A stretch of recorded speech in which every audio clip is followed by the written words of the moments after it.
Hello everyone. Hope you all are well and excited for yet another EVS class.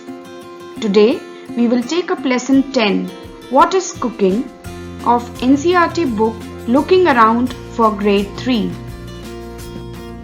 This lesson elaborates on the methods of cooking, utensils and fuels used for cooking. And children, I am sure you remember from the previous videos that the part of our house where delicious meals are prepared is the kitchen.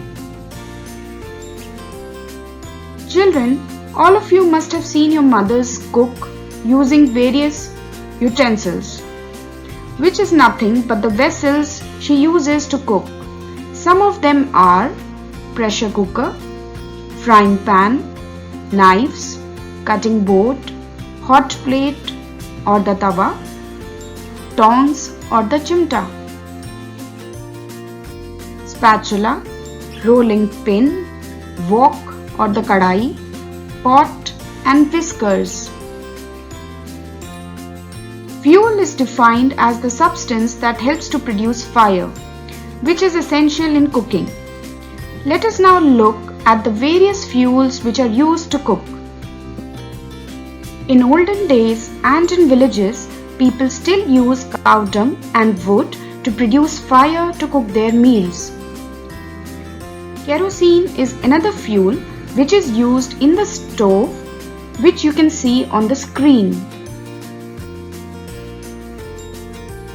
In modern households of the cities and towns, people use gas cylinders filled with LPG or liquefied petroleum gas to cook their meals.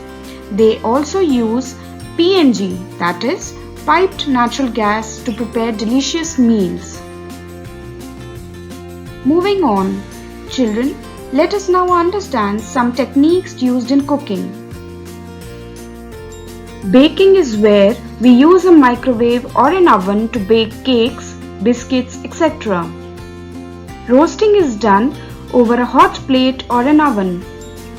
Boiling is when we cook the food in hot water like rice. Frying involves dipping the food in oil to cook. For example, frying puris and french fries. Steaming is an example of the method through which momos and idlis are prepared.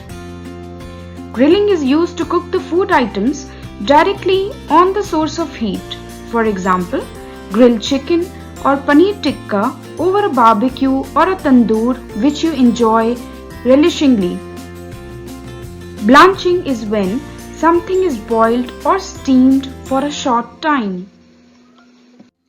It is important to cook the food because it not only makes it soft and tasty but also easy to digest by our body. Let us now look at some examples of food items that must be eaten only after cooking, such as bottle gourd, pulses, chickpeas or the chana, egg, meat, red beans or rajma, pasta and rice. The food items which you may eat in the raw form include pear, turnip, banana, apple, cucumber and grapes. And the food items which we can eat both in the raw as well as cooked form are onion, banana, apple, carrot, tomato, peas, chili, to name a few. I hope you liked watching this video, children, and could relate to the different methods and utensils which are used to cook meals in your mom's kitchen too. So, until next time, eat healthy and stay healthy.